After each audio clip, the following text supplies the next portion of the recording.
Chapter 11 जंगल diary. Atul Dhamankar इसके लेखक हैं। तो आइए जानते हैं कि ऑथर इस लेसन में क्या कहना चाहते हैं। इस लेसन में जो ऑथर हैं वो बता रहे हैं कि वो जंगल पे जाते हैं और उन्होंने कुछ एक्सपीरियंस किए हैं, वो सारी चीज़ें यहाँ पे उन्होंने डाला हुआ है। जंगल डायरी में वो अपने अनुभवों को डालते हैं, साथ ही में मातृत्व का रोमहर्षक वर्णन भी यहाँ पे देते हैं कि कैसे उस शेरनी के अंदर भी एक ममता होती है, किस तरीके से वो एक्ट करती है, ये सारी चीज़ें यहाँ पे डाला गया है। तो एक्चुअली में क्या होता है कि वन रक्षक आसपास होते हैं जंगलों में, आपको डायरेक्शंस देने के लिए पोस्टर्स भी लगे होते हैं कि कौन सी साइड जाना है, कौन सी साइड नहीं जाना है। तो ये लोग एक वन रक्षक के साथ में ऐसे जाते हैं। यहाँ पे नेम भी दिया गया है, टोगे वन रक्षक, ठीक है।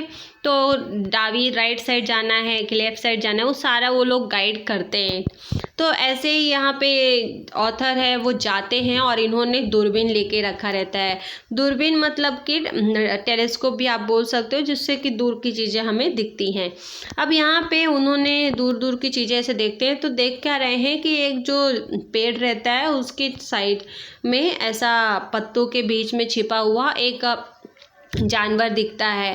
तो ये लोग, इनको लगता है कि शायद शेर होगा, तो इसलिए मतलब अगर वो जानवर की पूँछ नहीं हिलती ना तो पता नहीं चलता, लेकिन उसकी पूँछ हिली तभी पता चला कि अरे ये तो जानवर है और शेर है। तो इसलिए वो लोग भागते हैं, है ना, टाइगर है ऐसा उनको लगता है, और वो अचानक से गायब हो जाता है वो जानवर। तो थोड़ा ये लोग डर जाते हैं कि भाई अब रोंगटे खड़े हो जाते हैं, भाई शेर आ गया।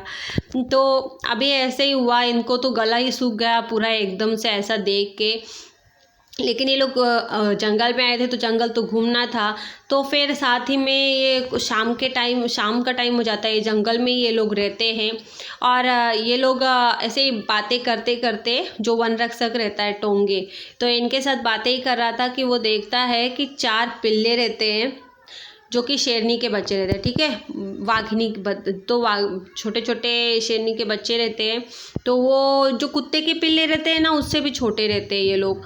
तो देखते हैं कि वो जानवर के बच्चों के यहाँ पे पैर के निशान हैं, तो शायद जानवर इधर आया रहेगा पानी पीने के लिए। तो ये लोग जाते हैं, देखते हैं, तो छुप छुप के ऐसे देखते हैं तो वहाँ पे कुछ पिल्ले रहते हैं। तो शेरनी रहती है, वो शायद शिकार करके किसी जानवर का आई रहती है तो बच्चों के खाने के लिए। तो बच्चों को आवाज़ देती है, बुलाती है, लेकिन बच्चे तो वहाँ रहते नहीं। तो शेरनी उस पानी के पास जाती है, शायद उस शेरनी ने बच्चों को उधर रोक के रखा होगा।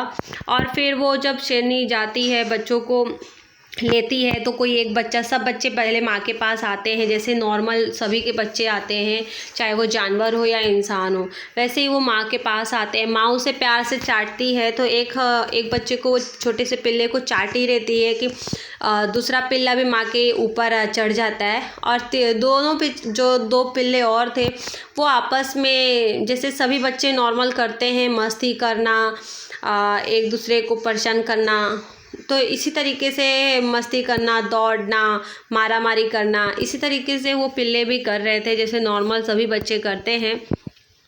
और पानी में उड़ी मारना, तो ये लोग पानी में ही थे तो उड़ी भी मार रहे थे, ऐसे गेम खेल रहे थे वो लोग, ठीक है। तो जब वो खेल रहे थे तो माँ ने उसकी आवाज़ दिया कि चलो करके। तो 2 पिल्ले तो माँ के पीछे पीछे चले गए, और लेकिन ये दोनों पिल्ले अपने खेल में इतने बिजी हो गए कि माँ चली गई लेकिन आए ही नहीं। तो माँ ने उसको अगेन आवाज़ दिया पिल्लों को कि, तो फिर दोनों पिल्ले अपना खेल छोड़ के वो लोग गए। शायद उसकी माँ ने किसी रनगांव या फिर नीलगाय या फिर डुक्कर, है ना, बड़ा पीक जो जंगली पीक रहता है, या फिर सांभर, किसी का भी शिकार किया रहेगा, तो इसलिए वो माँ बुला रही थी। फिर ये पानी छोड़ के दोनों पिल्ले जाते हैं जंगल में, और जाके फिर माँ के पास जाते हैं। और जैसे ये माँ के पास जाते हैं तो उसकी माँ नाला जो रहता है, नाला पार करके, क्रॉस करके, वो पानी का क्रॉस करके फिर वो वहाँ जाती है और लेती है। तो अब यहाँ पे आप देख रहे होंगे कि उसकी माँ ने आवाज़ दिया पिल्लों को कि ताकि वो आए, और फिर उनकी पिल्ले भी जो थे वो फटाफट भागे वहाँ से अपनी माँ के लिए, ठीक है।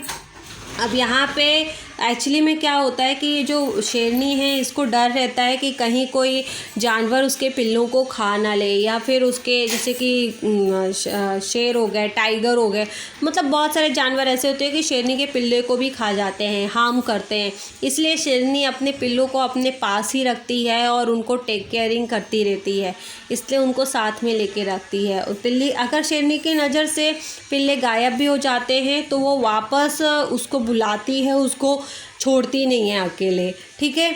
तो इस तरीके से इसमें स्टोरी थी। और यहाँ पे जो ऑथर है वो बताते हैं कि शेरनी किस तरीके से, जैसे सभी नॉर्मल एक माँ अपने बच्चे का केयरिंग करती है, चाहे वो जानवर हो या इंसान, उसी तरीके से यहाँ पे शेरनी ने भी किया, जो वाघिनी थी वो भी की, ठीक है। वाघिनी मतलब कि जो अब टाइगर की वाइफ रहती है। तो यहाँ पे इस तरीके से ये स्टोरी में है। साथ ही में इन्होंने जंगल का एक्सपीरियंस भी बताया कि किस तरीके से वो डर गए थे जब पेड़ की आवाज़, पत्तों की आवाज़ भी उनको बहुत बड़ी आवाज़ लग रही थी, एकदम से डर गए थे कि सामने से जानवर गया। तो इस तरीके से उन्होंने जंगल डायरी में अपने जंगल के कुछ एक्सपीरियंस शेयर किए हैं। आप भी अगर किसी जंगल पे जाते हैं और या फिर कहीं पे घूमने जाते हैं तो वहाँ के एक्सपीरियंस आप भी हमें शेयर कर सकते हैं। कमेंट ज़रूर करिएगा, अपने दोस्तों में भी स्टोरी को शेयर करिएगा। जो भी डाउट है तो प्लीज़ कमेंट करिए, हम आपके साथ हैं।